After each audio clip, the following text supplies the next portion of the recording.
என்னிடம் சரணாகதி அடைந்த உன்னை நான் எப்பொழுதும் கைவிட மாட்டேன். நீ நினைத்த அனைத்து காரியங்களையும் நான் முழுமையாக நிறைவேற்றி தருவேன். ஆனால் நீ சிறிது காலம் பொறுத்திருக்க வேண்டும். உனக்கு வேண்டிய அனைத்தையும் உன்னிடமே கொண்டு சேர்ப்பதற்குத்தான் நான் இவ்வளவு காலமும் பாடுபட்டு கொண்டிருக்கின்றேன். உன்னுடைய அனைத்து பரீட்சை காலங்களும் இப்பொழுது நிறைவுக்கு வரப்போகின்றது. நீ சந்தித்த துன்பங்களுக்கு எல்லாம் இப்பொழுது முற்றுப்புள்ளி வைத்து நிறைந்த மகாலட்சுமி கடாட்சத்தை உனக்கு நான் வழங்கப் போகின்றேன்.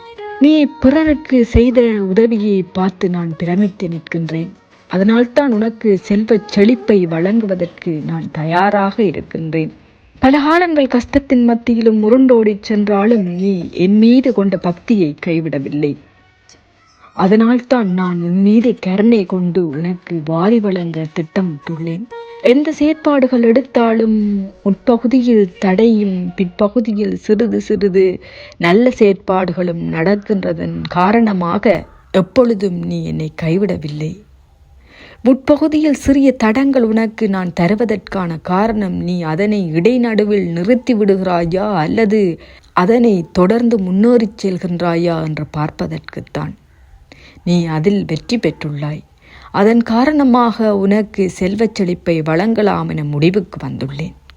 நீ எப்பொழுதும் என் குழந்தையாகத்தான் இருப்பாய். அதன் காரணமாக நான் என் குழந்தையை ஒருபோதும் கைவிட மாட்டேன். உனக்கு வேண்டிய அனைத்தையும் அந்தந்த காலத்தில் வழங்குவதற்காகத்தான் உனக்கு பல சோதனைகளை அளித்தேன். அந்த சோதனைகள் அனைத்தும் இன்றிலிருந்து முற்று பெற்றுவிடும். இனிவரும் காலங்கள் அந்த சோதனையிலிருந்து மீட்சி பெற்று நீ ஓடிக்கொண்டே இருப்பாய். உனக்கு வேண்டிய அனைத்தும் படிப்படியாக உன் கையில் வந்து சேரும். அந்த செல்வ செழிப்பை கொண்டு உன்னுடைய சமுதாயத்தை நீ இயக்கப் போகிறாய்.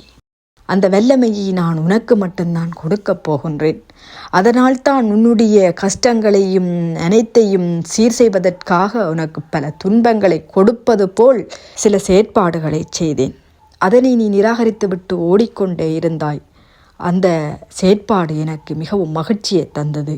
அதனால் நீ எந்த ஒரு சூழ்நிலையிலும் நீ கஷ்டப்படாமல் உன்னுடைய கஷ்டத்தை தகர்த்துவிட்டு ஓடிக்கொண்டே இருப்பாய் என்ற நம்பிக்கையின் காரணமாக உனக்கு செல்வத்தை வழங்கலாம் என நான் தயார் செய்துள்ளேன். அதனை நீ பெற்றுக்கொள்வதற்கு தயாராக இரு.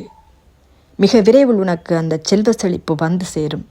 என்னை நம்பி என் துதியை பாடிக்கொண்டே இரு. உனக்கு நல்லது நடக்கும்.